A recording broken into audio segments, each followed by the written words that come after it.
tout et de rien et on lève les grandes options par rapport à la plateforme et la Mouka. Quant au contact politique du président Fayoulou, il peut se faire accompagner de qui il veut. Mais je vous vois venir faire allusion à la rencontre entre le président Eli Martin Fayoulou et le président Félix Tshisekedi. Non, M. Félix Antoine Tshisekedi, je ne l'appelle pas président, jusqu'à ce que nous allions peut-être un jour nous faire des concessions, si on les reconnaît peut-être à l'issue d'un dialogue, là on peut l'appeler président. Mais ici pour l'instant, il est frappé d'une illégitimité. Pourquoi Maître Nico Maïngue était absent? Non, je ne pouvais pas. Je vous l'ai dit que moi je ne reconnais pas. Ah d'accord.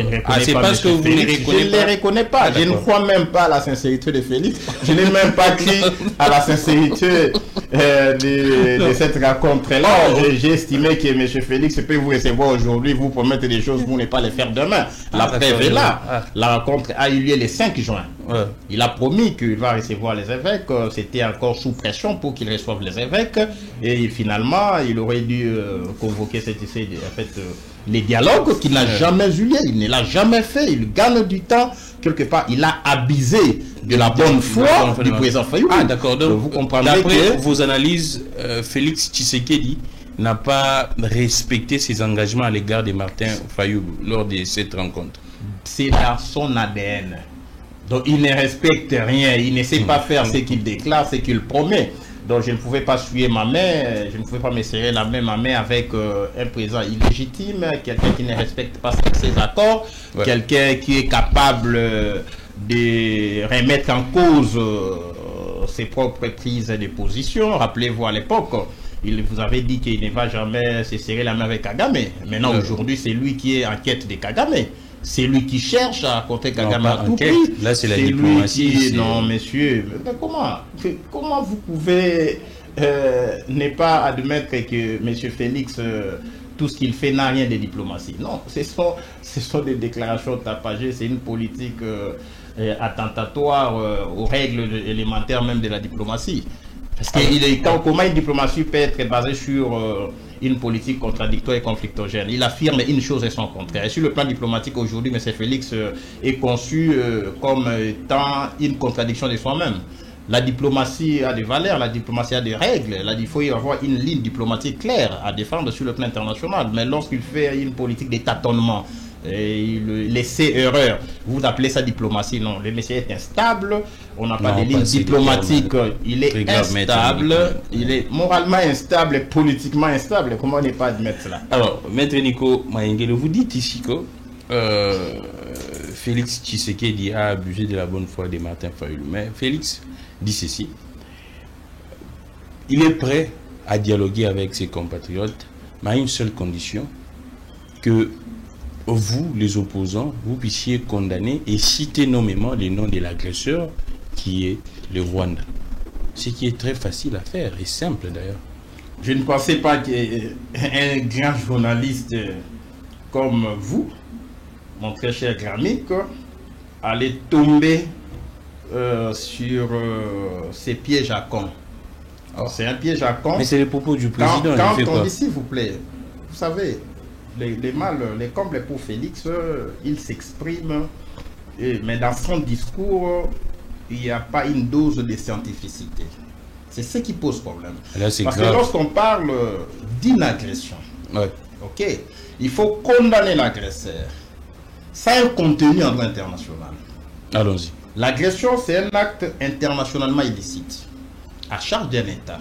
Et aujourd'hui, l'avantage, c'est qu'avec les amendements au statut des Roms intervenus à Kampala en 2010, portant révision du statut des Roms, aujourd'hui l'agression est à la fois un acte internationalement illicite, c'est-à-dire interdit en droit international public, et aussi un crime interdit par fait prévu et puni par l'article 5 du statut des Roms. Donc actuellement, l'agression est un crime. Oui, l'agression est à la fois un acte internationalement illicite à charge d'un État, un État qui envoie ses troupes dans un autre État, sans l'autorisation de cet État, c'est un acte d'agression qui peut être connu au niveau de la Cour internationale de justice comme un acte internationalement illicite. C'est ainsi que l'Ouganda a été condamné du fait d'agression. Et l'Ouganda est condamné à indemniser, à payer des dommages et intérêts en faveur de la République démocratique du Congo, ce qui a donné lieu à cette histoire des Frivao. Vous voyez? Donc là, l'Ouganda est condamné comme État pour avoir agressé la RDC. Et l'Ouganda, pour avoir été condamné du fait de l'agression, cette agression a, au préalable, été constatée par les conseils de sécurité en vertu du chapitre 7 de la Charte des Nations Unies. Je crois à l'article 39. Parce que le conseil de sécurité qui a le pouvoir de constater une agression par voie de résolution. Pas une résolution fourre-tout, comme résolution 2773. Il faut une résolution particulière constatant l'agression. Et en vertu de cette résolution du Conseil de sécurité, vous pouvez saisir la Cour internationale de justice contre l'État. Vous pouvez aussi saisir la Cour pénale internationale contre les individus qui avaient planifié l'agression. Vous sentez la beauté du droit, la différence? Donc, là, c'est un cours vraiment des droits. Donc, si je comprends bien, jusqu'à preuve du contraire, le Rwanda n'est pas reconnu comme agresseur de la RDC par les conseils de sécurité. Il faut une résolution claire. Parce que dans la résolution 2773, on utilise des clauses génériques, générales. C'est-à-dire les Rwandais soutiennent directement le M23. Et la RDC soutient. La RDC soutient les FDLR. Les Rwandais doivent retirer ces groupes. Donc il y a des formules, des clauses de style. Voyez. Mais lorsque vous lisez la résolution sous Mouzé, qui avait constaté l'agression, c'était une résolution rien que sur l'agression. Ah, d'accord. Vous voyez, puisque l'agression est définie en droit international par la résolution 3314. Alors, ici, il faut qu'il y ait une résolution. Si Félix se prêta, il ne prêta pas sur le plan des faits, nous sommes victimes d'une agression. Exactement. Sur le plan des faits. Oui, mais sur le plan du droit, il faut un acte constatant l'agression en vertu du chapitre 7 de la Charte des Nations Unies. Donc, le gouvernement devrait saisir par voie de requêtes, par voie de courrier, les conseils de sécurité, en annexant les preuves de la présence de l'armée rwandaise sur le sol congolais, en appuyant cette requête par les rapports des experts des Nations Unies. Il y a eu des rapports des services spécialisés. Il y a eu des militaires qui ont été attrapés sur les sols congolais, avec armes à la main, avec les tenues militaires. Vous voyez, il y a des drones qui ont filmé les mouvements des militaires rwandais. Donc ici, M. Félix veut déclarer ce que le peuple veut entendre. Mais il ne veut pas poser les actes qui cristallisent l'agression pour nous permettre de saisir les instances juridictionnelles internationales. Vous voyez? Donc, dire qu'il faut condamner l'agression ne suffit pas. Nous sommes 120 millions, nous pouvons nous lever aujourd'hui, nous tous. Nous crions fort. Les Rwandais nous agressent. Ça ne va pas arriver au Conseil de sécurité des Nations Unies. Ah, d'accord. Vous comprenez? Mais il doit y avoir un acte. Il faut un acte. Vous avez un gouvernement qui doit saisir de portée juridique internationale ici. Vous avez un gouvernement qui doit saisir le Conseil de sécurité. Le Conseil de sécurité statue sur cette demande de constatation de l'agression du Congo par le Rwanda. Le Conseil de sécurité prend une résolution. Il la notifie au Rwanda, il la notifie au Congo et à tous les États membres des Nations Unies. Au vu de cette résolution, nous pouvons saisir la Cour internationale de justice. Mais on ne peut pas saisir la Cour pénale internationale. Tu sais pourquoi? Pourquoi? Parce que le Rwanda n'est pas signataire. Non, je vous fais voir que ici, il y a une évolution du droit international. Même si vous n'êtes pas membre de la Cour pénale internationale, le fait d'avoir commis les crimes relevant de la compétence de la CPI, c'est un territoire d'un État membre, vous êtes poursuivable. C'est vrai, ça. La Russie n'est pas membre de la Cour pénale internationale, mais la Russie est poursuivie pour les faits commis en Ukraine qui a ratifié les statuts de Rome.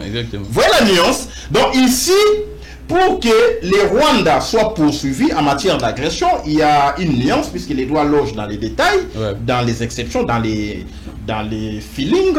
Ici, la CPI ne peut pas recevoir une quelconque requête, faute d'une résolution des Nations Unies, 2, faute d'avoir pour les Congo, ratifier les amendements au statut des Roms.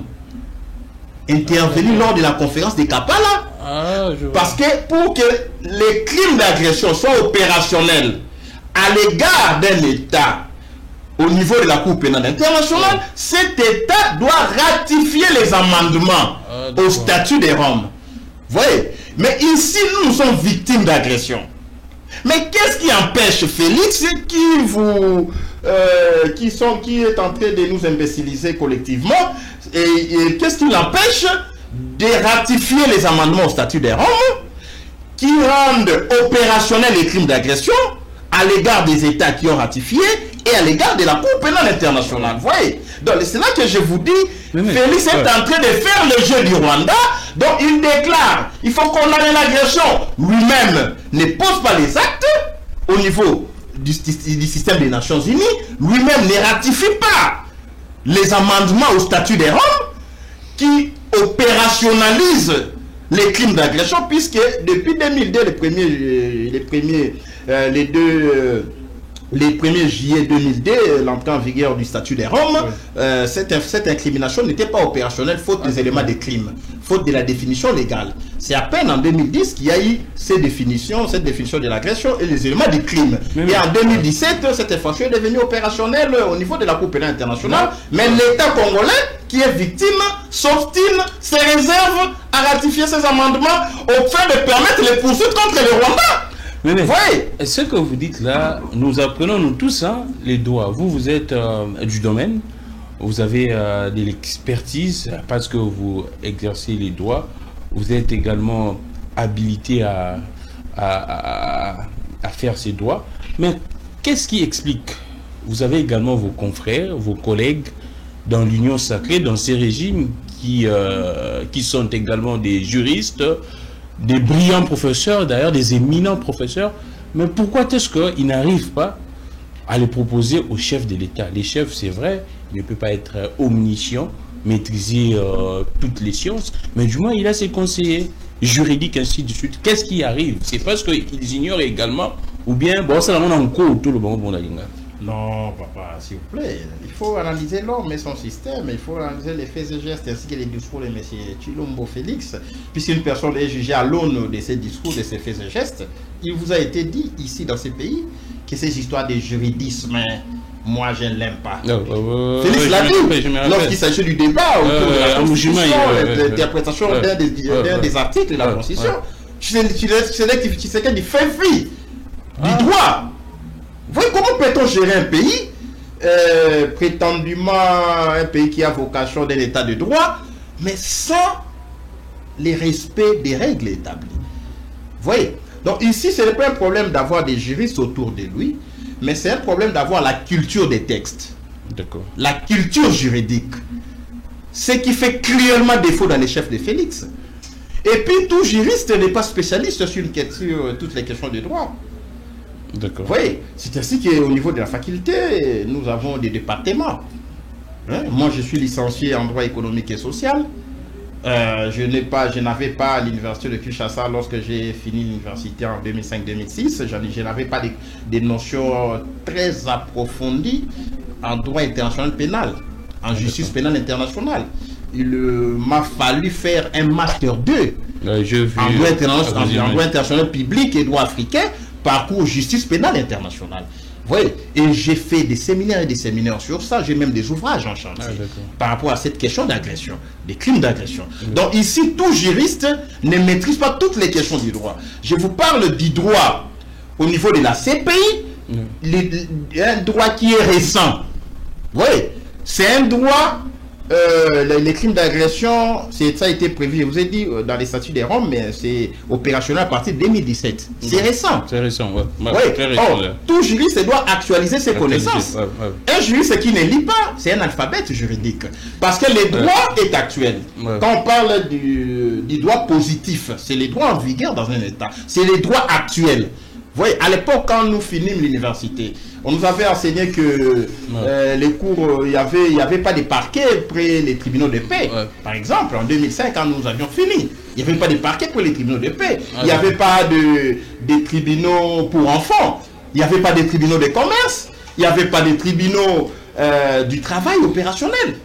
Mais après, il y a eu toutes ces réformes qui ont fait que nous ayons ces juridictions dans les corps normatifs, même dans les corps judiciaires, dans les instances judiciaires de notre pays. Oui. Mais à l'époque, ça n'existait pas. À l'époque, par exemple, les juges du tribunal de paix fonctionnaient sur base du dédoublement fonctionnel. Il était à la fois juge et ministère public.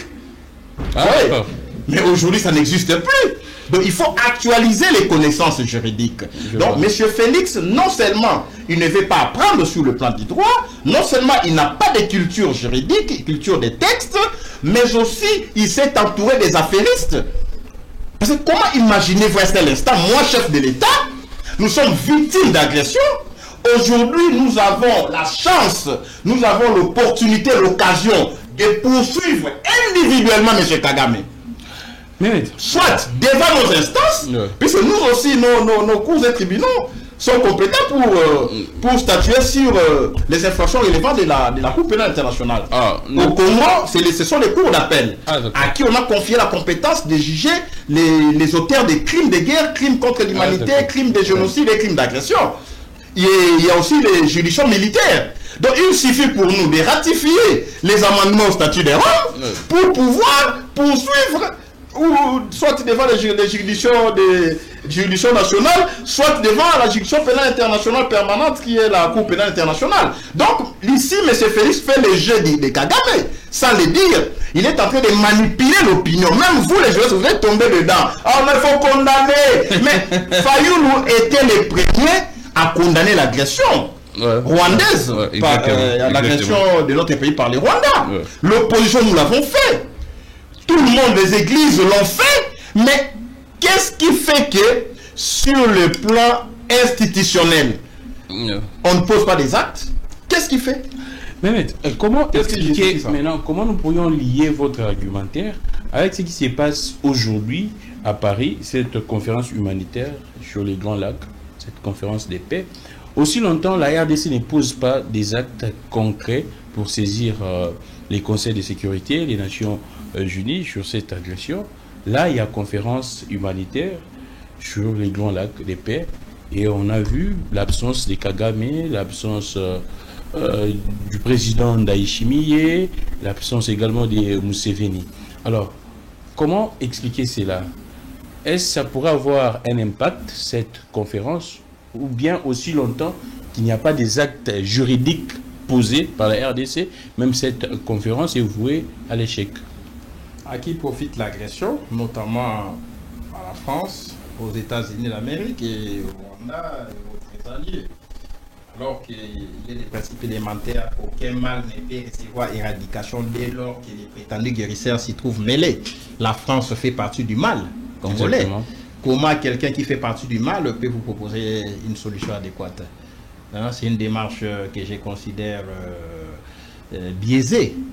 Parce que ici, qu'il faut une conférence internationale sur les Grands Lacs organisée par un État par rapport à une résolution des Nations Unies. Vous voyez la nuance? Exactement. Quelle est la force juridique? Exactement. Quelle est la force juridique des résolutions d'une conférence convoquée par un État? Alors que nous sommes souverains. Voyez-vous? Pourquoi ne pas convoquer une conférence à Goma? Mais c'est sous au niveau des rebelles. Non, s'il vous plaît. Mais je vous fais voir que pour résoudre un problème, il faut s'approcher du problème. Exactement. On ne peut pas trouver une solution pour une question congolaise à 8000 km du Congo. Ça pose un problème de dialectique, un problème de rationalité. Parce que ici, Kagame, c'est un problème. Il botte en touche cette conférence parce que même si Kagame n'est pas là, mais la France représente Kagame. Oh. Mais la France est là. Quand nous avons dit que les Rwandais ne pouvaient pas prendre la direction de l'Organisation internationale de la francophonie, qui avait soutenu Mme Louise Mushikiwabo? La France. La France? Alors que nous sommes les plus grands pays francophones. On ne nous respecte pas. La France ne nous respecte pas. Donc ici, les dendos de la fax sur M. Félix, il pouvait envoyer 100 ministres des Affaires étrangères. Il pouvait envoyer mon ami qui est à la coopération régionale, internationale, je ne le sens pas, Anzoulouni. À Floribert. Mais puisque lui avait appelé Kagame Serela, lui il a cours et puis... Non, c'est pas possible. Félix Tshisekedi est parti parce qu'il... Oui, je vous l'ai dit. C'est parce qu'il a eu vent que... Il a eu vent que Kagame sera là, puisque pour lui, comme il a tendu la main, il doit continuer à tendre la main. Alors que les relations internationales reposent sur les rapports de force. C'est les principes de... c'est les principes de réalisme en droit international et en relations internationales. Si vous n'êtes pas fort, on ne vous respecte pas. C'est une humiliation, cette absence de Kagame, c'est une humiliation à l'égard de la RDC. Ou bien Kagame a peur de Félix Tshisekedi? Non, Kagame sait bien que Félix ne les traite pas comme agresseurs. Je vous ai dit qu'on juge une personne à l'aune de ses faits et gestes. Ouais. Un agresseur, comment on traite un agresseur? Un agresseur, on ne l'embrasse pas à tout bout de champ. Un agresseur, on ne le supplie pas. Un agresseur, on ne lui tend pas la main. Quand je suis victime d'une agression, moi, Nico Mengue, le président de la République, 1, je ferme l'ambassade du pays agresseur dans mon pays. 2, je renvoie son ambassadeur. 3, je romps les relations diplomatiques, les relations économiques, les relations en matière de coopération. 4, je saisis le Conseil de sécurité pour constater l'agression. 5, je saisis la Cour internationale de justice. 6, on ouvre les enquêtes sur le plan interne après avoir ratifié les amendements au statut des Roms rendant opérationnels les crimes d'agression. Et ici, nous avons des gens qui ont planifié l'agression, notamment James Kabarebe.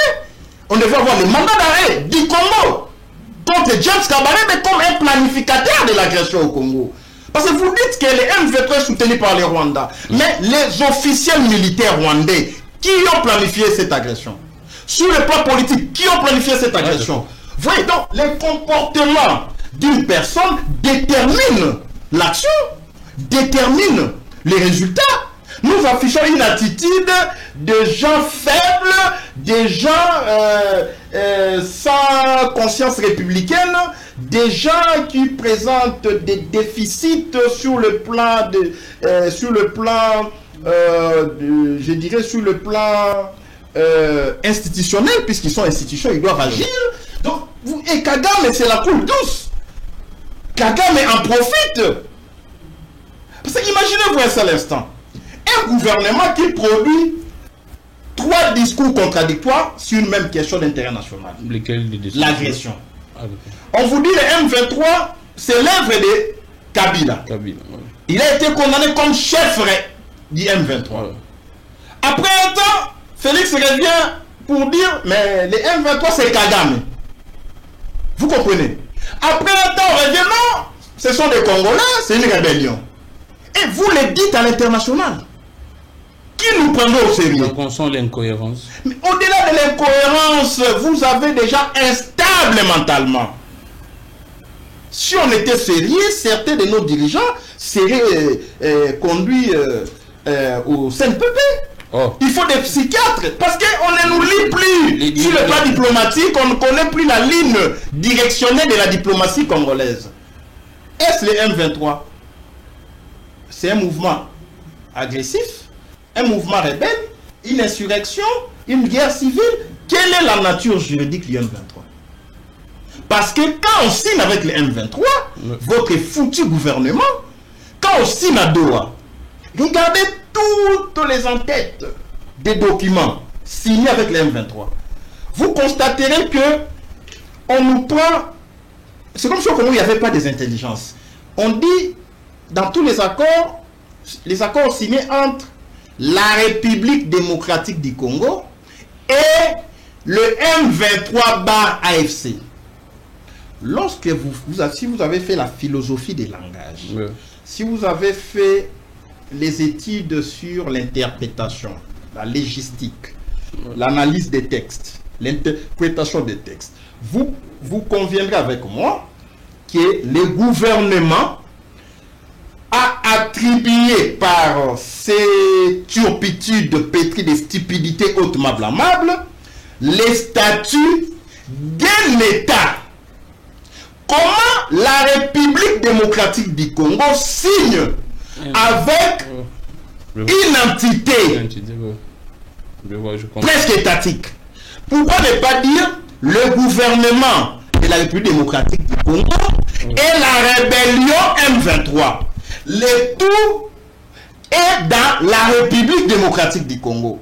Donc on met en exergue la République démocratique du Congo d'une part et les M23 d'autre part. Ce qui aura comme conséquence, les M23 peut dire, moi je n'appartiens pas à la République démocratique du Congo, puisque je ne peux pas signer un accord avec moi-même. On ne signe pas un accord avec soi-même.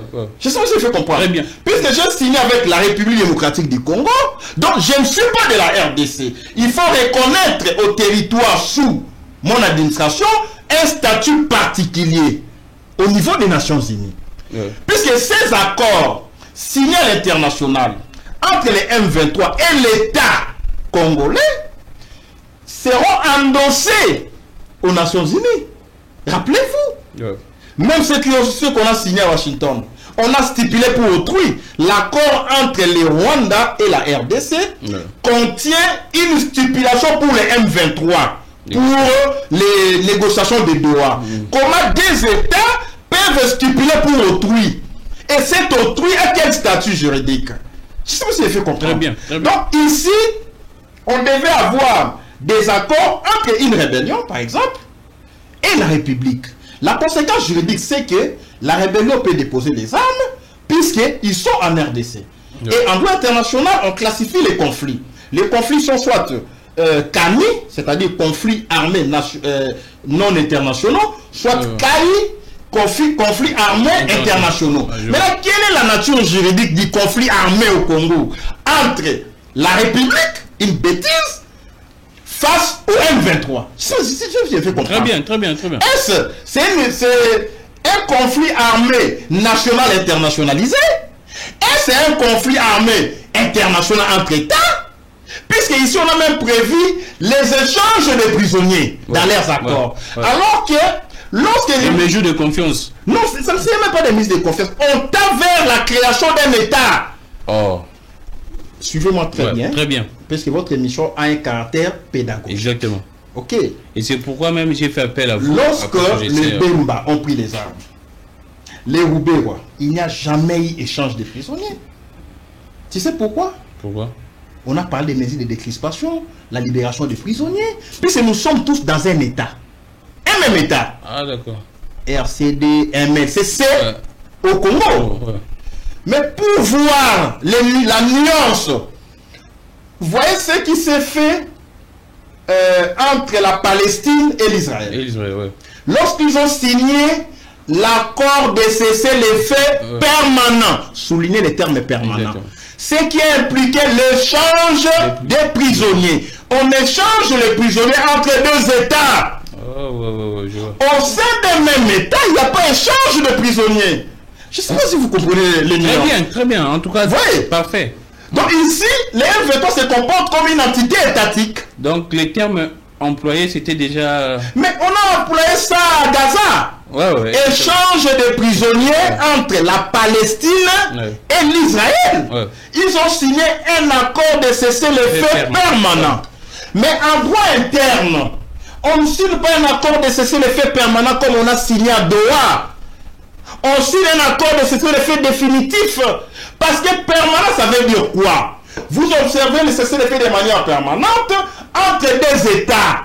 Vous ne pouvez pas attaquer les M23 dans ses frontières. Les M23 ne peuvent pas attaquer la RDC dans ses frontières. Donc il y a une balkanisation des faits. Vous comprenez? Et vous avez des gens qui vont négocier en âme et conscience et vous dites que telle dame est intelligente, ministre des Affaires étrangères, alors que vous produisez les éléments inhérents à la création d'un État. Puisque je cite, le M23 a un territoire plus vaste que le Rwanda. Aujourd'hui, le territoire que le M23 contrôle, c'est plus vaste que la Belgique. C'est plus vaste que le Congo-Brazzaville. Vous comprenez? Ils ont une administration. Ils ont une armée qui relève du pouvoir régalien. Ils ont une police. Des magistrats. Ils ont la banque. Ils nomment les magistrats. Qu'est-ce qui leur reste encore? C'est la reconnaissance internationale. Maintenant, vous donnez les béquilles au M23 avec des accords internationaux reconnaissant M23 un statut ambigu.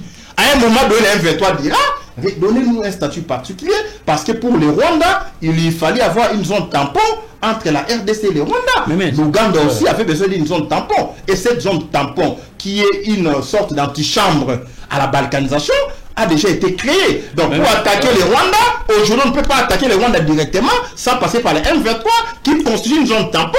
Et pour balkaniser le Congo, on a besoin d'abord d'une zone tampon. Mais maître Nico Maïngele, tout ce que vous dites là, en tout cas, l'opinion comprend et moi également je comprends.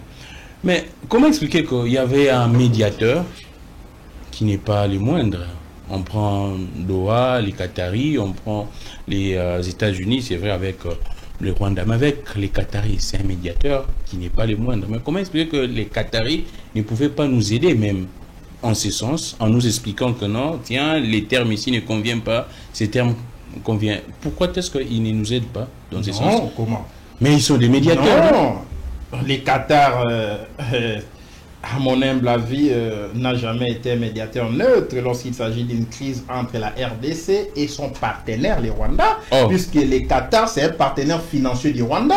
Les Qatars financent les infrastructures de grande envergure au Rwanda. Les Qatars achètent l'or, les coltans au Rwanda. Vous avez, c'est là encore, vous avez un pouvoir. Nous nous faisons piéger, c'est ça. Mais au-delà même du piège, nous agissons comme des cons. Non, pas je vous l'ai dit, s'il vous plaît. Ces régimes n'honorent pas la République. Dans les salons IP du monde, dans les concerts des nations, des intellectuels, on se moque de nous. Depuis que le Congo est Congo, jamais on n'a eu des gens aussi faibles que les dirigeants actuels. Donc, je vous ai dit que le monde est dominé par l'intelligence. Exactement. Détrompez-vous. Le monde est dominé par l'intelligence. Ce qui conduit le monde, c'est l'intelligence. L'intelligence peut être technologique, l'intelligence peut être diplomatique, politique, économique, juridique. Donc, sans l'intelligence, vous ne ferez rien. Voilà pourquoi Mobutu, à l'époque, avait dribblé les Tshisekedi par une formulation intelligible, je dirais même savante. Lorsque ils sont partis négocier les accords avec l'opposition, Mobutu avait estimé au travers de ses éminents juristes, professeur Kamanda, maître Nimi, ils ont piégé Papa Tshisekedi. Et les autres, à l'époque, l'Union sacrée de l'opposition, par une simple formulation, selon laquelle le Premier ministre sera issu d'une famille politique autre que celle du chef de l'État. Et Papa Tshisekedi a signé. On vient nommer Kengo, on vous dit, mais il est d'une famille autre que celle du chef de l'État, Liferi. Ouais. Est-ce que Tshisekedi est un grand juriste? Non, s'il vous plaît. On n'est pas grand parrain, non. Donc, je n'entre pas dans ces débats-là. Je vous fais simplement voir que quand on négocie, il faut envoyer des gens qui possèdent une intelligence rapide. Parce que ici, les gens qui animent la diplomatie congolaise souffrent que je vous dise que ils ont une intelligence tardive. Ils comprennent après avoir échoué. Et ça, c'est dangereux. Maître Nico, mais là maintenant, aujourd'hui, j'ai suivi l'ouverture de cette conférence humanitaire. La RDC, le gouvernement congolais, via la ministre des Affaires étrangères, continue de demander des sanctions contre le Rwanda. C'est vrai que le président avait dit qu'il suspend son plaidoyer des sanctions contre le Rwanda. Maintenant, là, c'est la ministre qui insiste sur les sanctions contre le Rwanda. Alors, comment expliquer cela? Est-ce que c'est la place, c'est le lieu, l'endroit approprié pour demander des sanctions contre le Rwanda, ou bien la RDC fait des confusions? Non, mais avant que l'autre ne sanctionne, vous-même sanctionnez d'abord. Mais nous ne sanctionnons pas. Nous ne sanctionnons pas. Monsieur Gramik, nous devons d'abord sanctionner les Rwandais, nous à notre niveau. Quand cette histoire de Bounagan a commencé, nous avons demandé qu'on ferme les frontières à l'époque.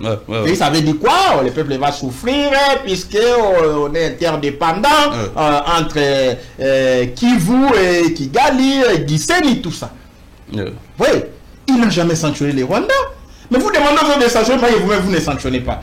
c'est une politique de distraction publique et massive. En réalité, la meilleure sanction infligée au Rwanda, c'est de défaire le M23 sur le plan militaire. La meilleure sanction infligée au Rwanda, c'est la ratification des amendements au statut de Rome. En saisissant la CPI pour crime d'agression.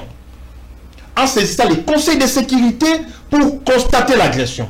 En saisissant la Cour internationale de justice pour condamner le Rwanda du fait d'agression. Voyez-vous? Donc ici encore, il faut suspendre tous les accords avec les Rwandais en discussion. Mais comment un État agresseur, nous allons discuter, conclure des accords économiques. On a parlé d'intégration économique.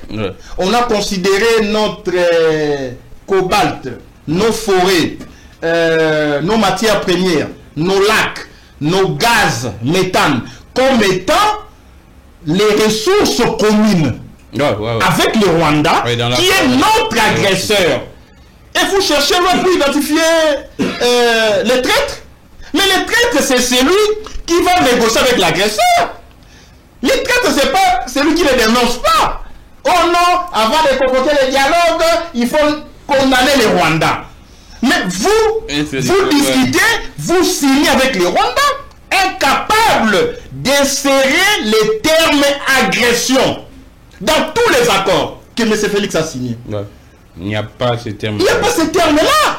Donc, vous voyez, donc, il fait déclarer ce que le peuple veut entendre. En réalité, Félix travaille pour la déstabilisation du Congo, l'affaiblissement du Congo dans les concerts des nations. Parce que cette histoire de guerre profite au Rwanda. Je peux vous surprendre. Sur le plan stratégique, sur le plan géopolitique, Kagame, en fait stratège, il souhaite encore le régime de Félix. Que ce régime soit encore là, puisque ses faiblesses, ses incompétences, ses incongruités nous profitent. Il n'a pas besoin d'avoir un régime fort à Kinshasa, puisque nous allons mettre un terme à cet aventurisme militaire. Vous comprenez? Voilà pourquoi M. Tshisekedi, en faisant traîner le pied, les M23 aussi traînent le pied, laissez les statu quo. Et la situation profite aux belligérants. Merci beaucoup, maître. On va évoluer les temps également pour maître Nico Mayenge. Je vous avais promis que je reçois un invité de prestige qui maîtrise ce qu'il dit, qui sait ce qu'il dit, qui a de l'expertise. Vous sentez vous-même comment est-ce que les cours du droit est en train d'être enseigné comme il se doit par maître Nico Mayenge. Mais on va faire une petite pause pour parler, bon, c'est-à-dire, je ne demande pas une sorte de vétère, mais du moins, on prend deux sujets, deux petits sujets de société, mais liés au droit. Maître Nico, très vite en tout cas, comment vous réagissez face à cette actualité qui a retenu pratiquement le Congo hier, avant-hier et hier, sur la dame militaire et qui aurait, selon ses supérieurs, violé les consignes, la justice militaire qui condamne la dame à 12 mois de sursis. Comment vous réagissez? J'ai vu un débat juridique là pour dire que ce n'est pas une infraction, c'est une faute disciplinaire, ainsi de suite. Vous, comment vous réagissez? Non. Vous savez, les problèmes au Congo, c'est que tout le monde devient gnosologue. Donc tout le monde intervient sur tout sujet des sociétés comme expert. J'ai suivi ces débats bidons, ces débats avec beaucoup de failles sur le plan scientifique, parce que les gens pensent que une consigne, lorsque c'est, passez-moi la tautologie, c'est consigné, ou lorsque c'est contenu dans un télégramme, dans une circulaire ou dans un quelconque document administratif, c'est un article qui relève de la discipline au sein de l'armée. Il n'y a pas une infraction. Ça, c'est de l'illettrisme juridique. Oh. Ça, c'est de l'illettrisme juridique. En tant que praticien, je ne peux pas laisser admettre une telle ineptie. Allons-y. Lorsque vous interrogez les codes pénals militaires, en ces articles 113 et suivants, là, on parle de l'infraction des violations des consignes. Donc, l'infraction est prévue par une loi. Parce que le principe, c'est la légalité des infractions et des peines. Exactement. Mieux exprimé en adage latin par nullum crimen ni la sine, ni la poena sine lege. Donc, nul crime, ni l'infraction ne peut être prévu, ne peut pas être prononcé, la peine ne peut pas être prononcée sans un texte. Aucune infraction ne peut pas être jugée sans texte. C'est le principe de la légalité des peines et des infractions. Donc nous, le crime ni la poème ainsi ne lègue. Donc ici, l'infraction de violation des consignes, ce n'est pas disciplinaire. Ah, d'accord. C'est une infraction qui est prévue par le code pénal militaire. La consigne n'est pas une faute disciplinaire. Non, c'est une infraction prévue par le code pénal militaire. En ces articles 113, 114, 115 et suivants. Vous voyez? Et la violation des consignes, ces consignes, c'est quoi? Ce sont des instructions, ce sont des ordres, des directives formelles. Et les consignes peuvent être données verbalement. Les consignes peuvent être données par écrit. Voilà pourquoi, quand on envoie les militaires, les FR dans une mission, par exemple, pour les maintien de l'ordre, vous voyez, on peut vous dire, Gramic, vous êtes capitaine, c'est vous qui allez conduire les troupes. Ne tirez pas. C'est une consigne. Exactement. Vous ne pouvez tirer que s'il y a menace grave à votre santé. C'est une consigne. Donnée verbalement. On peut donner les consignes par voie de télégramme. Maintenant, les consignes violées doivent être prévues quelque part, soit par un acte administratif, soit par une instruction hiérarchique. Ça, si je me fais comprendre. Très bien, très bien. Voyez-vous, c'est ainsi que l'infraction de violation de consignes, c'est légal. Ah, d'accord. La peine prévue pour les violations de consignes générales, c'est 3 à 10 ans. Mais dans l'affaire de notre adjudant, Madame Sarah, j'ai suivi la condamnation à 12 mois de certitude pénale. Je vous ai dit que la peine minimum, c'est 3 ans. Vous voyez, là encore, il y a problème. Donc ici, on vous dit 12 ans avec sursis. Et les gens, il y a encore des gens 12 mois, pardon. 12 mois avec sursis. Il y a des Nyosolons qui ont dit, il a acquitté. Non. Donc, tu vois, donc quand on l'a condamné à 12 mois avec sursis, donc sur le plan analytique, sur le plan d'analyse factuelle et même d'analyse des éléments constitutifs d'une infraction, moi, à mon humble avis, je constate que même si le tribunal militaire des garnisons de la Gombe a déjà statué, s'est prononcé là-dessus, je connais la composition, j'ai plusieurs fois plaidé devant cette composition. Le président, c'est un homme aguerrier, c'est un homme compétent, mais cette décision laisse à désirer. Parce que ici, lorsque vous analysez les faits dans 30 secondes, vous constaterez qu'il y a une consigne donnée de manière générale au sein de l'armée. Un militaire ne peut pas s'exhiber avec l'uniforme dans les réseaux sociaux. Ça, c'est une consigne. Donc les consignes sont des interdictions, des mesures prohibitives, des instructions, des directives formelles. Ce sont les consignes. Mais la loi ne prévoit pas que tel comportement, pas deux consignes. Maintenant, ce sont les actes réglementaires. Vous voyez, qui considèrent que tel fait, c'est une consigne au regard de la loi. J'espère que je fais comprendre. Très bien. Maintenant, ici, on vous dit les faits de s'exhiber en public en tenue militaire est interdit. C'est une consigne. Vous ne pouvez pas vous exhiber. Ok. Le fait de l'avoir fait, vous serez puni pour violation des consignes prévues par l'article 113 du code pénal militaire. Maintenant, dans toute infraction, il y a un élément matériel, il y a un élément légal, il y a un élément intentionnel. L'élément légal, c'est la loi qui prévoit l'incrimination. L'élément matériel, c'est l'acte positif qu'on a pu commettre ou l'omission positive. Vous voyez? Mais l'élément intentionnel, c'est l'intention coupable. Vous voyez? C'est le fait d'avoir agi en connaissance des causes, de manière délibérée. Mais ici, l'élément intentionnel a fait défaut à mon humble avis. Parce que c'est les photographes qui avaient pris les images et les photographes est passé aux aveux devant la barre pour dire c'est moi qui ai publié, madame. Alors, qui peut répondre du fait d'autrui alors que l'infraction est personnelle? La responsabilité pénale est individuelle. Donc ici, la dame ne peut pas répondre du fait du photographe. Si la dame avait pris les photos que les photographes avaient prises, elle publiées via ses comptes, là, elle commet l'infraction de violation des consignes qui interdit à tout militaire de s'exhiber. Vous voyez? Maintenant, ici, la dame ne s'est pas exhibée. c'est à son insu. Ouais. Un quidam prend ces images et il les balance. En réalité, la dame est victime du comportement du photographe. Ouais. Maintenant, les dangers, c'est quoi avec cette jurisprudence? Alors, avec ces jugements? C'est que tout aventurier pourrait s'hasarder de prendre les images d'un militaire en tenue et les balancer et les militaires répondre. Je vois. Parce que même les présidents du tribunal militaire des garnisons peuvent avoir aussi ces images intimes. Ouais, exactement. Ok, qu'il garde par devers lui. Mais il suffit à un prudent de chuper ces images et de les balancer pour que l'auteur des images, en fait, le président ou la personne concernée soit coupable. Tu vois que ça crée de l'insécurité sur le plan juridique.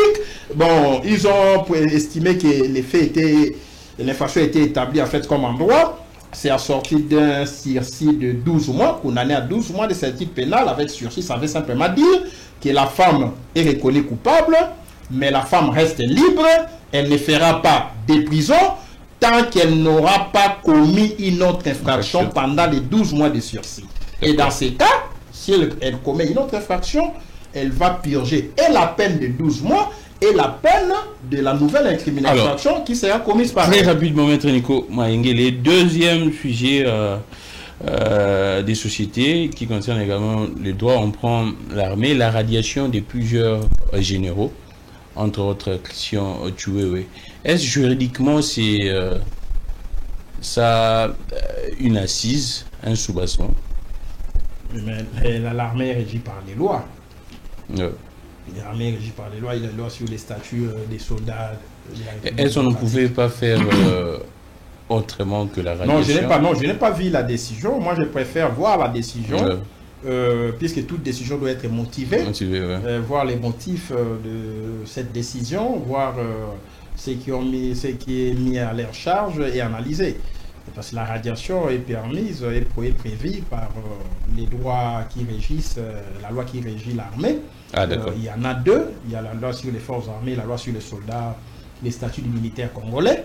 Mais ici, je crois que c'est une mesure, la radiation, c'est une mesure administrative. Ils peuvent aussi introduire les recours. Ils peuvent introduire les recours, étant donné qu'ils ont passé toute leur vie au sein de l'armée. Après cette radiation, il y a même quoi. Mais ici, il faut voir si ils sont coupables. Moi, j'avais bien voulu que les faits infractionnels précèdent la sanction administrative. Il a fallu organiser des procès. Il fallait les condamner au pénal. Et au vu des fautes pénales, on devrait d'abord commencer par les pénales. Moi, c'est mon humble avis, papa. Je vois. Maintenant, si on organise les procès, les mecs sont acquittés. On les accuse de fomenter un coup d'État, non? Ok. Il y a eu, et aussi, il y a eu violation des consignes. À leur niveau aussi, il y a eu l'indiscipline, tout ça. Moi, j'aurais voulu que l'on commence par les procès au pénal. Ok. Comme ça, on démontre devant l'opinion publique que Chiwewe est coupable de tel fait. Maintenant, sur le plan administratif, l'autorité administrative tire les conséquences par rapport à ces fautes pénales. Mais ici, on a inversé, mais si demain on les acquitte, ça va donner lié à quoi? Donc, on devrait avoir ce genre de précision-là, c'est parfait. Mais Maître Nico Maïngele, que dites-vous de la suspension des activités de certains partis politiques, membres de Sauvons la RDC, je prends le PPRD, l'ATD. Comment vous réagissez? Les VPM de l'intérieur prend un arrêté pour suspendre les activités de ces partis politiques, mais jusqu'à présent, c'est vrai, les gens sont en train d'opiner là-dessus, mais vous, étant que juriste, c'est un fait qui rentre dans le droit ou bien il y a beaucoup peu à dire sur ça? Depuis que le Congo est Congo, mon cher Gramik, les plus mauvais ministres de l'Intérieur que la République n'ait jamais connus, ce sont les ministres de l'Intérieur issus de l'UDPS. En commençant par Gilbert Kankonde, Peter Kazadi et aujourd'hui Jacques Mène, qui me paraissait plus intelligent de tous ces deux autres-là. Donc, Jacquemain suspend même les pétitions. Ouais. Non, s'il vous plaît, c'est dangereux. Il m'a dessus. Je vous l'ai dit, je n'ai plus une considération à son égard. Je vous l'ai dit sincèrement. C'est un monsieur qui me paraissait équilibré scientifiquement. Mais ici, je ne sais pas s'il agit sous pression. Il suspend même les pétitions, les motions au niveau de l'Assemblée provinciale. Ouais, j'ai vu ça. Oh, ça violerait un acte d'engagement issu d'une conférence quelconque organisée par les militaires. S'il vous plaît, est-ce que vous comprenez? Alors que les motions comme mécanisme de contrôle parlementaire, c'est prévu par la Constitution. C'est faisant, le ministre de l'Intérieur suspend la Constitution. Est-ce qu'il s'en rend compte? Les fonctionnaires des partis politiques, c'est prévu par la Constitution. Il y a même une loi organique qui organise les partis politiques. Et le ministre de l'Intérieur, dans ses pouvoirs, dans ses attributions, il a la charge, la gestion des partis politiques relève de ses missions. Pour suspendre les partis politiques, il faut qu'il y ait des fautes commises par ces partis-là. Mais il confond les personnes physiques et les partis politiques comme personnes morales. On vous dit, les partis politiques, dans l'exercice de leurs fonctions, dans l'exercice de leurs activités, s'ils parviennent à commettre les actes ou les atteintes à la souveraineté nationale, premier fait, à l'unité nationale, deuxième fait, à l'intégrité territoriale, troisième fait, ou troubler l'ordre public. Ok, ce sont là les faits de nature à donner lieu à la suspension d'un parti politique pour une durée de 15 jours. Maintenant, ici, la participation de monsieur José Makila à une conférence ou à, c'était quoi là, à un conclave à Nairobi, engage-t-il l'ATD, puisque en regardant sur la page des signataires, c'est indiqué José Makila. Il n'a pas mis président de l'ATD. Il n'engage pas les partis. Les partis politiques ne sont pas la propriété de leur président. Les partis politiques ne sont pas là. Non. Vous pouvez ou ne pas être cofondateur. Parce que pour être parti politique aujourd'hui, vous devez avoir 26 cofondateurs. Il faut 26 fondateurs. À raison d'un fondateur par province. Ok. Nous pouvons créer notre parti comme Congo normal. Nous estimons que M. Kramik, compte tenu de ses compétences, compte tenu de son intégrité morale, mon cher, venez être notre président. Mais vous n'êtes pas fondateur, ni cofondateur. Vous êtes membre adhérent. Les partis ne vous appartiennent pas. C'est ça la difficulté. C'est ainsi que Papa Tshisekedi, lorsqu'il a été recevoir à Kisangani par les RCD, il a reçu les honneurs militaires des mouvements rebelles. On n'avait pas sanctionné l'UDPS simplement parce qu'on a fait un distinguo entre la personne de Tshisekedi et l'UDPS comme personne morale. Mais si dans l'exercice de leurs activités ou des activités de l'UDPS, comme Kabouya l'a dit, en pleine matinée politique, c'est une activité politique organisée par l'UDPS. Kabouya a dit, pour un pouvoir nabiso, tozali prêt, Yakope Samandouki, pour protéger le pouvoir nabiso. N'est-ce pas porter atteinte na cohésion nationale, na unité? Un tel acte est susceptible d'être sanctionné par le ministre de l'Intérieur. N'est-ce qu'on comprend? En pleine activité d'un parti, au Bengi Batou, à un mouvement insurrectionnel. Non, c'est parti à prôner une subversion.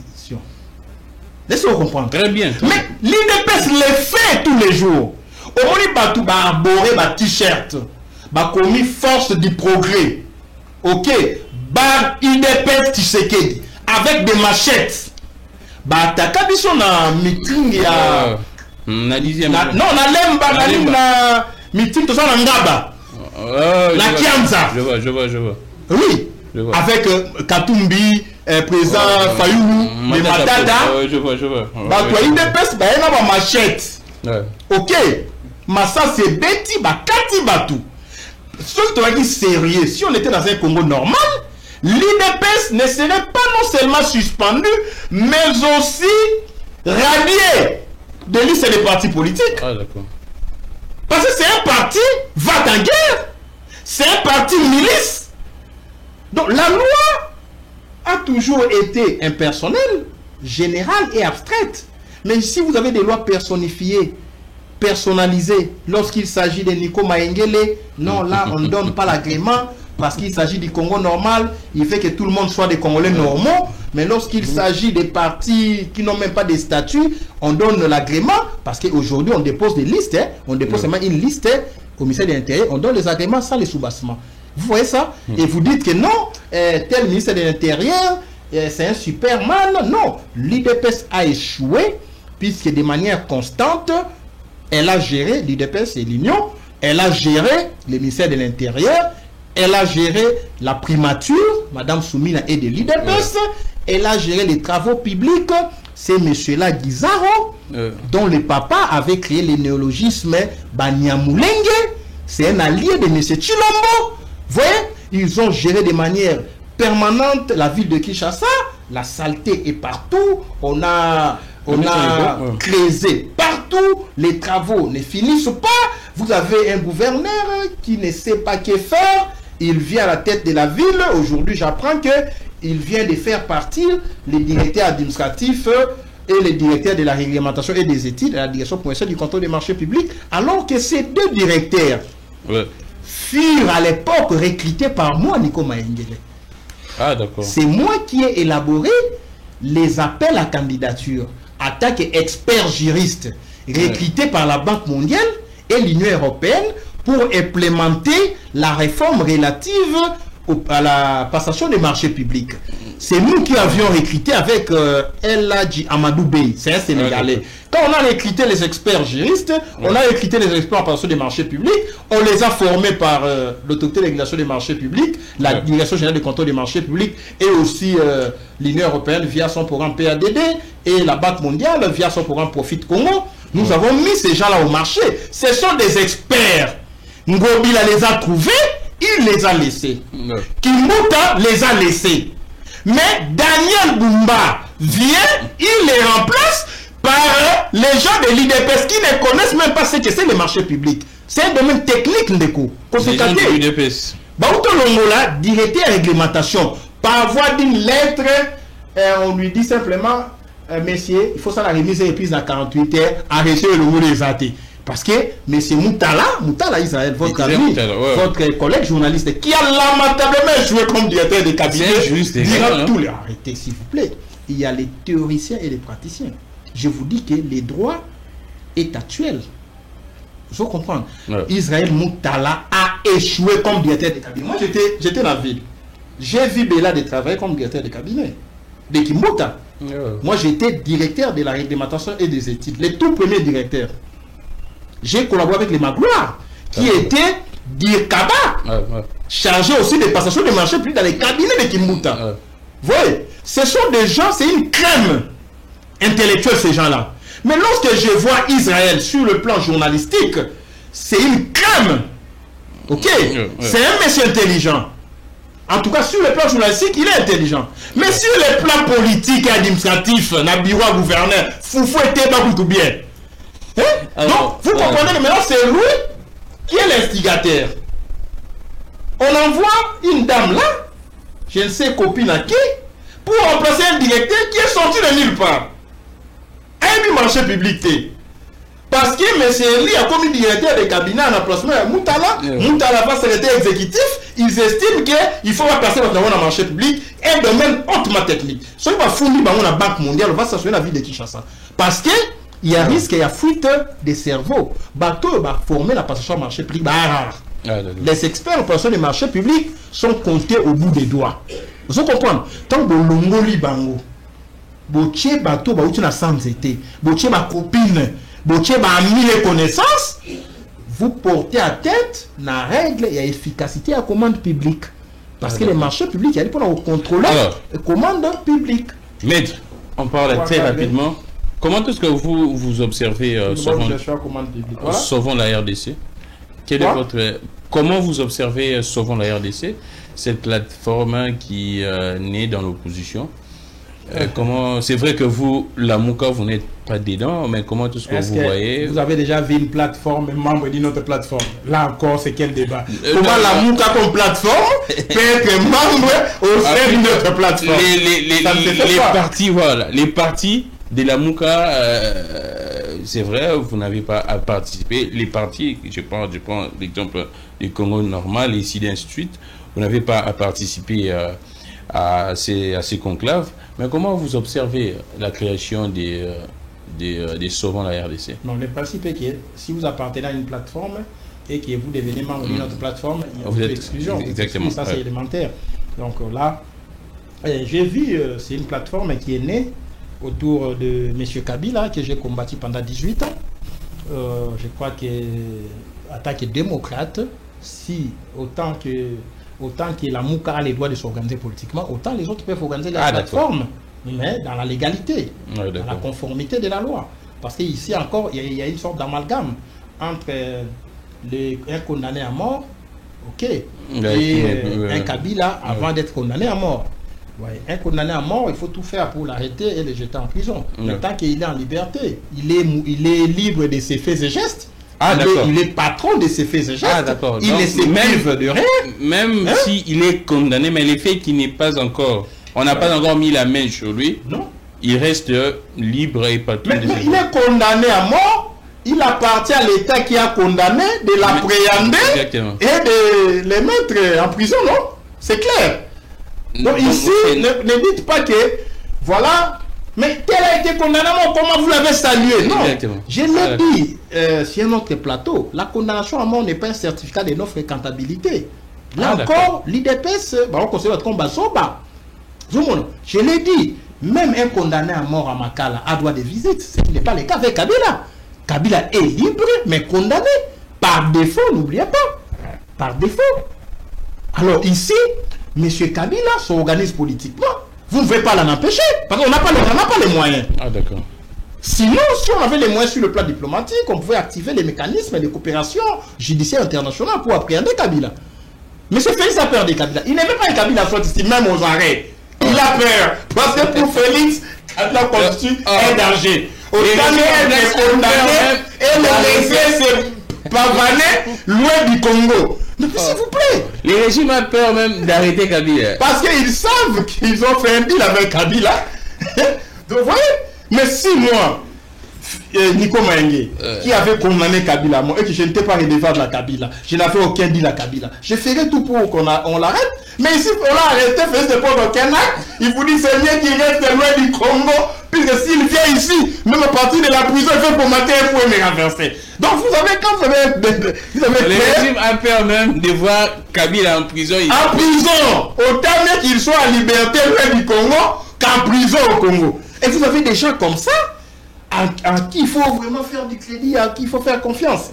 Donc moi j'estime que cette histoire de Sauvons le Congo, en tant que démocrate, dès lors qu'ils n'ont pas de visée subversive, dès lors qu'ils ne concoctent pas un plan d'attaque contre le Congo, c'est ce qui est interdit. Ok, mais en lisant leurs déclarations, j'ai vu les chapelets de bonnes intentions. J'ai vu le vœu démocratique. Nous voulons dialoguer. Nous voulons combattre la dictature. Nous voulons faire ceci par des moyens pacifiques. C'est dit. Dans leur déclaration que mon client, c'est Kikouni Ali. C'est votre client. Mais c'est mon client. Nous avions attaqué M. Lombo devant la Cour constitutionnelle. Je vois. Donc là, encore. Nous devons, il ne faut pas se laisser manipuler par l'IDPS. Mais là, il y a une information qui tombe très rapidement. Je voudrais avoir votre avis, Maître Nico Maengue. Emmanuel Macron qui annonce l'ouverture prochaine de l'aéroport de Goma pour les vols humanitaires qui seront complétés par des corridors humanitaires, ainsi de suite. Emmanuel qui? Emmanuel Macron qui annonce l'ouverture prochaine. Le président français. Qui annonce l'ouverture d'un aéroport d'un autre État. Mais c'est un acte d'atteinte à la souveraineté nationale. Non, il dit dans les respects. Ça vous réjouit? Non, moi je vous pose la question. Et il est fait en complice avec Félix. Juriste, oui, en fait. Mais pourquoi pas Félix a annoncé ça?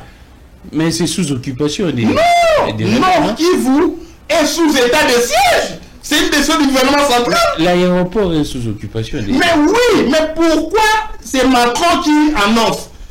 Puis c'est sous occupation du M23. Donc Macron est patron du M23. Est-ce que cette partie du Goma est sous contrôle concomitamment contrôle exercé concomitamment par les M23, les Rwanda et la France? Ne voyez-vous pas qu'on bypasse la personnalité de M. Félix? C'est un coup dur. C'est un camouflet diplomatique. Sous autres essais, ça aurait dû être sanctionné. Ah, d'accord. Même par une note verbale adressée à l'ambassade de France ici. On doit donner des explications. Je suis sérieux. Un État se respecte. Il y a ce qu'on appelle la respectabilité républicaine. Vous verrez qu'il y a des États, mais pour un petit rien, on vous demande des comptes. La dame Laporche, qui a braqué la banque, nous avons suivi l'Allemagne demander des comptes. Exactement. Elle ne peut pas subir l'humiliation qu'elle a subie. Quoiqu'elle ait commis un acte infractionnel, mais sur le plan de la dignité républicaine, on ne veut pas la déshabiller, on ne veut pas porter des atteintes à son honneur, à sa personnalité. Il faut juger quelqu'un avec humanisme. Mais ici, c'est notre État qui vous annonce la réouverture de l'aéroport qui n'a pas été fermé par lui. Mais ça c'est révoltant, s'il te plaît. Ah, d'accord. C'est révoltant. Voilà pourquoi nous devons avoir les Congolais normaux à la tête des institutions pour scruter tous les faits et gestes sur le plan diplomatique. Parce que dans les concerts des nations, je vous ai dit, on se moque de nous.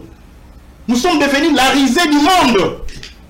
Qui peut faire n'importe quoi? Imaginez-vous un seul instant, quelqu'un qui vous dit, je suis au Congo, ce que j'ai déployé à l'est du Congo, ce sont des mesures défensives. Et on répète ça dans un accord international pour camoufler l'agression. Vous constaterez que les termes des Kagame, les narratifs des Kagame, ce sont des mesures de défense. Et non l'agression. Dans un autre État. Et on explique que non, c'est la RDC plutôt qui menace, qui serait une menace à l'égard du... Alors, ces mesures défensives, si un autre État, c'est applaudi par la France, c'est applaudi par les États-Unis, mais quand la Russie vous dit, moi j'ai fait une guerre éclair, j'ai fait aussi des mesures... Non, on condamne. Là, c'est l'agression, la Russie agresse l'Ukraine, mais les Rwandais ne nous agressent pas. C'est idiot. Donc, vous comprenez que... Il ne faut pas, lorsqu'il y a des rencontres internationales, il faut seulement avoir le plaisir de prendre place à bord des avions et voyager. Il faut voir, s'il vous plaît, que gagne le Congo, que perd le Congo, puis ce sont les enjeux. Un enjeu, c'est ce que l'on gagne ou l'on perd en posant un acte. Mais maître Nico Maïngel, on va finir. Comment est-ce que vous voyez aujourd'hui l'Union sacrée a son candidat? Probablement c'est lui qui pourrait... diriger l'Assemblée nationale dans les jours à venir.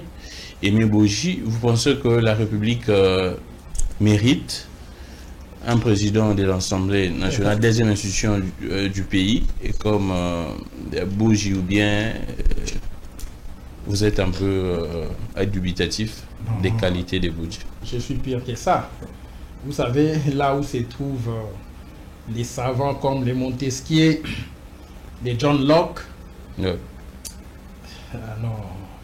ils se disent, mais pourquoi nous avions inventé la théorie de la séparation du pouvoir si on savait qu'il y aurait une république qui s'appellerait République démocratique du Congo avec un président, Félix Tshisekedi Tshilombo? Il fallait que nous ne créions pas ces théories.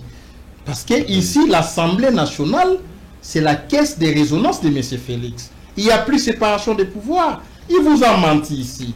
Lors de la chute de Kagame, de Kamere, non, c'est une question interne. C'est une cuisine interne. Non, ces messieurs vraiment nous prend pour des idiots, comment?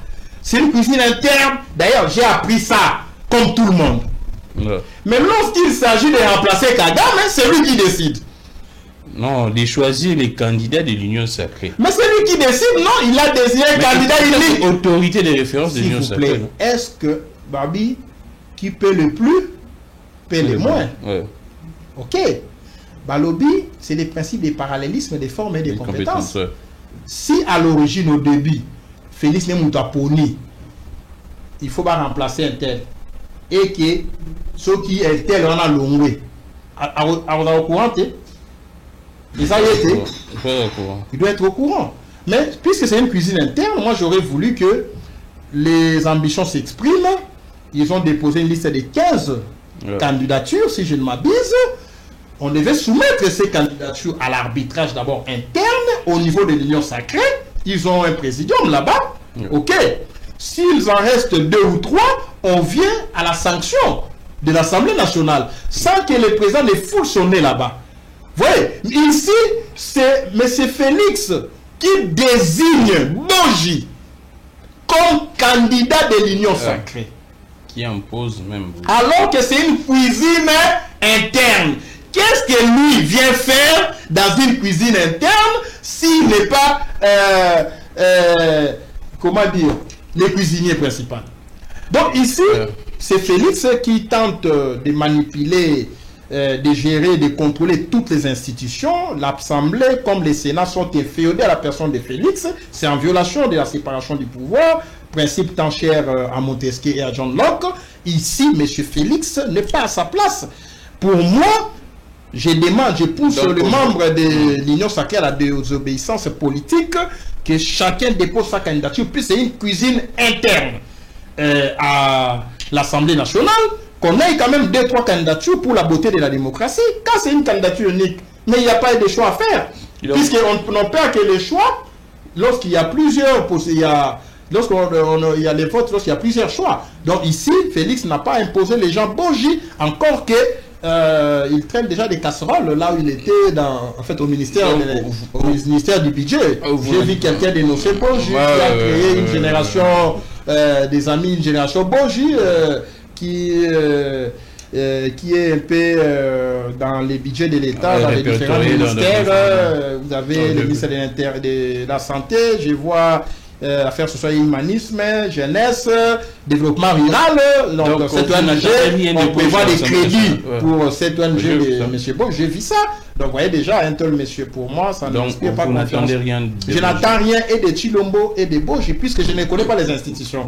Vous voyez, parce que ici, c'est comme à l'époque, mais c'est Chilombo quand il décide que c'est Boji qui soit là, alors que Kakamere est parti, je vous ai dit, il avait dit que ça ne le concernait pas, il a pris par voie de presse. C'est comme Kabila qui disait qu'on a tué Mouzé. Moi, je n'étais pas concerné, j'étais à l'étranger, mais il en a tiré profit, il remplace les tués. Donc nous sommes dans un pays donc des paradigmes contradictoires.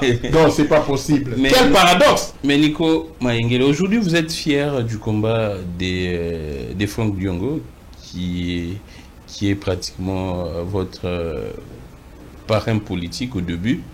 Vous êtes fier de son combat. On dit qu'il a combattu Kabila avec vous ensemble hier. Aujourd'hui, il est derrière Kabila. Qu'est-ce que vous pourriez dire? C'est normal, c'est logique qu'il soit aujourd'hui derrière, c'est son choix, ou bien vous regrettez le fait de voir Franck Diongo derrière Kabila? C'est la doctrine qui détermine les caractères. C'est-à-dire? Je ne suis pas le préfet des disciplines ou les préfets des consciences des uns et des autres. Dans une république normale, dans un Congo normal, je prends le Congo normal, il appartient à chacun de justifier devant l'opinion les raisons de ses faits et gestes, ainsi que les actes qu'il pose. C'est à nous de critiquer, dès lors que lui-même n'a pas présenté un discours par rapport à son engagement politique actuel. Comment je vais l'apprécier? Donc j'observe, je respecte dans une république normale les points de vue des uns et des autres. Nous, on a opté pour une lutte pacifique. Et nous disons chaque fois, M. Félix, écoutez, il faut, là c'est le président Fallou qui l'a dit, il faut convoquer les dialogues, il ne veut pas, il faut convoquer les dialogues, il ne veut pas. Les autres estiment qu'il faut prendre les armes pour les pousser à agir dans un sens comme dans un autre. Là, il faut interroger ceux qui ont pris les armes. Mais jusqu'à preuve du contraire, je n'ai pas vu Franck Diongo prendre les armes. Je suis sérieux parce que lorsque vous interrogez, parce qu'il y a beaucoup d'amalgame aussi là-dessus, il faut éviter d'agir par émotion. Lorsque vous interrogez les droits internationaux, Franck Diongo a les statuts des réfugiés politiques. C'est un exilé politique. Un réfugié politique en droit international ne prend pas les armes contre son pays, sinon il perd les statuts de réfugié politique. Donc Franck Diongo ne peut pas être... Il ne peut pas prendre les armes. Le jour où Franck Diongo prendra les armes, la Belgique va lui retirer les statuts des réfugiés. Ah, et c'est élémentaire. Ah, d'accord. Il y a beaucoup de gens... Les gens qui accusent font... Non, papa, s'il vous plaît. S'il vous plaît, à un moment donné, je vous dis que le monde est conduit par l'intelligence. Ouais. Il ne faut pas agir comme monsieur tout le monde. C'est ça aussi les hic des réseaux sociaux. Vous voyez, il suffit d'être influenceur et vous prenez un sujet d'actualité, vous commentez à tort et à travers, allez, tout le monde épouse. Franck Dion, c'est un réfugié. Jusqu'au moment où je vous parle, je suis son avocat conseil. Ah, d'accord. Jusqu'à présent, vous êtes son avocat. Alors, je suis son avocat conseil. Et j'attends Chatoumane Chabani qu'il me convoque pour dire que mais tu es un avocat conseil et finalement qui était au conclave de Nairobi. On vous arrête. alors, on finit. Mais qu'est-ce que vous pourriez dire à ces gens qui pensent que la Mouka aujourd'hui est inféodée à l'Union sacrée, ou soit c'est un bras séculier de Félix Antoine Tshisekedi? Avant de répondre à cette question, les derniers cas en date que j'ai posé comme avocat conseil de Franck Diongo, nous avions attaqué la suspension de son parti, la MLP, devant le Conseil d'État, et on a gagné. Ah, on a obtenu gain de cause. Ah, vous avez non, ça a été annulé. Donc, pour répondre à ceux qui pensent que cette Kikouni, son parti doit être suspendu, nous avons un arrêt du Conseil d'État. C'est récent, c'est de cette année. D'accord. Oui. Donc là, donc la suspension des activités des MLP élevée. C'est illégal. Ah, d'accord. Jacquemin, quand on suspend les PPRD là, même les ATD, la loi vous dit 15 jours après, il faut amener les dossiers devant les juges administratifs pour statuer définitivement. Mais la suspension est de 15 jours. Elle n'amène pas. Ils suspendent comme ça et ils ne notifient même pas leur suspension pour que les délais de 15 jours commencent à courir à dater de la notification. Est-ce qu'on gère les pays comme ça? On finit avec la Mouka. La Mouka inféodée à qui? À l'Union sacrée, et qu'aujourd'hui... à quoi faisant? Que vous êtes un allié aujourd'hui, un partenaire de taille. Mais en quoi faisant les actes qui justifient cette position? Moi, je ne vois pas. C'est vrai qu'on parlerait de la rencontre également, mais je fais également de certains discours, soit de certains actes. Comme quoi? Quel acte, quel discours? Les faits sont sacrés, selon des gens, Martin Fayulu ne serait plus en contact permanent avec d'autres membres de l'opposition. Comment ça? Quand ces contacts sont établis, on les publie au journal officiel ou comment? C'est des questions que les gens se posent. On ne voit plus Martin Fayulu avec les autres opposants. Fayulu aujourd'hui apparemment fait... Et on voit les autres opposants se réunir sans Fayulu dans les pays comme où? On voit des images, non? Quelle image? Donc vous comprenez que ça c'est l'UDPS, c'est... c'est l'UDPS. C'est les mangués de l'UDPS, c'est sous les bois. Bon, on dit que nous sommes affiliés à Félix, si je vous comprends. Oui, exactement. Donc ça peut être l'œuvre de l'UDPS et des détracteurs de Fayulu. Exactement. Ça peut être des gens qui sont proches des autres leaders, en dehors de la Mouka. Moi, je ne vois pas les jours où j'aurai de... Ça, je vous l'ai dit en tant que Nico Maengele, qui a une autonomie d'esprit telle que je ne défends que la vérité. Les jours où j'aurai deux éléments, que le président Fayulu a trahi les combats, je dénoncerai et je quitterai. Donc jusque-là, je n'ai pas d'élément de trahison de Fayulu. Il continue à être notre leader au sein de la Mouka. Il respecte la charte de la Mouka, les valeurs et principes auxquels nous sommes attachés. Si vous dites qu'il y a des contacts, prouvez-les. Si vous dites que le président a vendu son combat, à quel prix? Donnez-nous, puisque les faits sont sacrés. La charge de la preuve incombe à celui qui allègue les faits en vertu du principe probatio. On va finir, mais qu'est-ce que vous pourriez dire aux jeunes, la nouvelle génération qui vient après vous en politique, et qu'est-ce que vous pourriez leur dire comme message étant que un aîné? Également, qu'est-ce que vous pourriez dire à la population? Merci beaucoup à la génération présente et à venir. La politique doit être faite par conviction, par vocation, pas par positionnement, pas par le fait d'être en quête des gains faciles. La politique, ce n'est pas un monde idiot. En politique, il faut amener les meilleurs de soi-même. Vous devez être quelqu'un. Vous devez avoir une maîtrise dans un secteur quelconque, de sorte que votre expertise, une fois mise à la disposition de la République, profite à la République. La politique n'est pas chancelo kupamba. La politique, c'est les valeurs. La politique, c'est l'intégrité, c'est l'éthique. Donc, il ne faut pas considérer la politique comme un lieu d'enrichissement facile, d'enrichissement illicite. La politique, c'est une vertu. Les Grecs disaient la politique, c'est la gestion de la res publica. C'est la gestion de la cité. Pour gérer la cité, vous devez avoir des connaissances. Vous devez avoir la matière. On ne peut pas venir apprendre au sommet de l'État. Donc la politique au Congo doit être considérée comme un apostolat, comme ailleurs. Et nous devons pousser les jeunes à s'engager activement en politique pour défendre la République qui est sous menace. Voyez le nombre de jeunes qui regardent les matchs de football, qui jouent dans des jeux, je ne cite pas les jeux du hasard.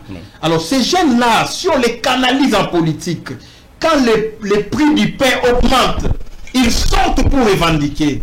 Quand Goma tombe, ils sortent pour revendiquer. Donc il faut créer une masse critique au sein de la jeunesse. On doit avoir les mêmes engouements quand il s'agit de match de football. Absolument. Pour moi, la politique doit être prêchée. Le patriotisme, le civisme. Quand on grandissait à l'école primaire, il y avait un cours éducation civique. Rappelez-vous. Et morale. Ça nous a forgé. SM. Ça nous a forgé. Oui, exactement. Et nous devons initier nos enfants dès le bas âge. Ils doivent apprendre la politique, l'histoire, la géographie du Congo. Nous avons étudié par exemple l'histoire du Mali, avec les Soumaou, les Soundiata Keïta, comment on appelle encore Soundiata Keïta, Soumangou Kanté.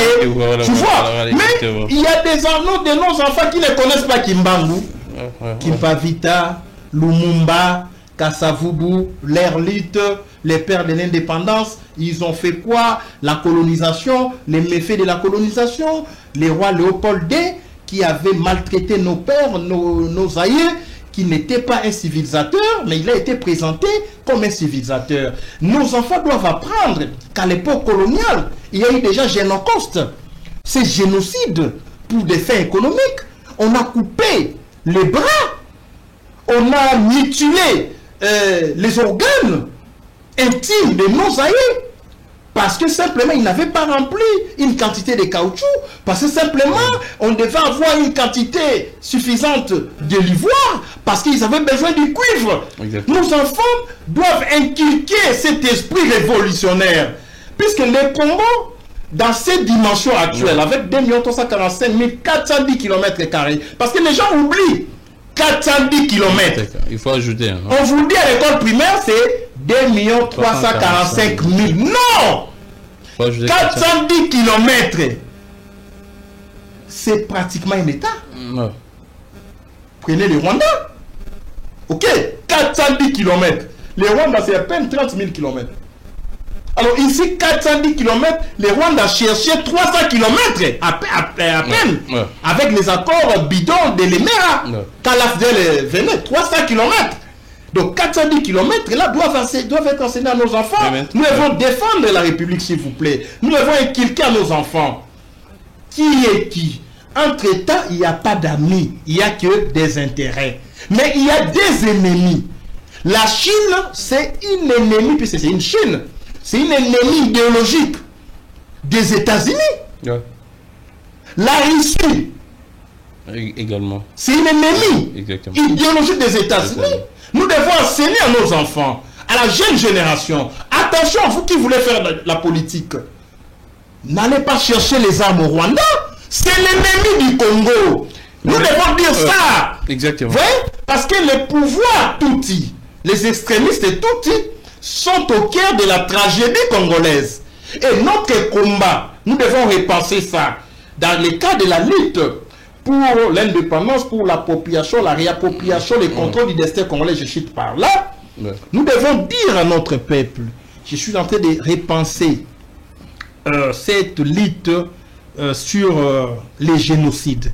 Nous devons dire à notre peuple et à la communauté internationale, plus de 15 millions de morts qu'enregistre la République démocratique du Congo, c'est un génocide commis, non pas contre la population de l'Est, c'est contre les Bantous, par les Tutsis.